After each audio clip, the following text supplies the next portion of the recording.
Doctor সেরাকুলার tea tree purifying cleansing ফোমটা হচ্ছে একদম অ্যাকনে প্রোন স্কিন ফ্রেন্ডলি।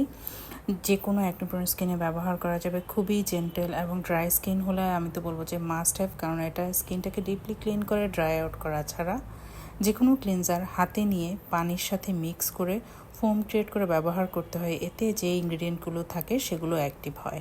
এটাতে tea tree leaf extract, tea tree well এবং এইচএ আছে।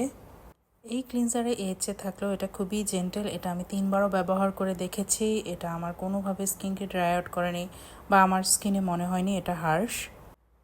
এটা যেহেতু ড্রাই আউট করে না, সো ড্রাই স্কিনে খুব ইজিলি ব্যবহার করা যাবে। এবং ইয়েস, এটা ক্লিনজিং অয়েল খুব ভালোভাবে স্কিন থেকে রিমুভ করে। আমি সবসময় ডিপ ক্লিনজার ব্যবহার করার পরে আমার নোজ এরিয়াটা একটু মাসাজ করি, কারণ এখানে যে ওয়েলটা থাকে এটা ডিপ ক্লিনজার ব্যবহার করার পরে এটা একদম নরম হয়ে থাকে। হালকাভাবে ঘষা দিলেই এটা উঠে চলে আসে, যেটা অ্যাকচুয়ালি পরবর্তীতে কারো কারো ব্ল্যাক হেডস, হোয়াইট হেডসের মতো লাগে আর কি দেখতে। এই যে এত ভালো একটা ক্লিনজার এখন সেলে আছে। আগে 1700 টাকা ছিল, এটা সেলে এখন 1300 টাকা। অ্যাকনে প্রোন স্কিনে এই ডিপ ক্লিনজারটা মাস্ট হ্যাভ।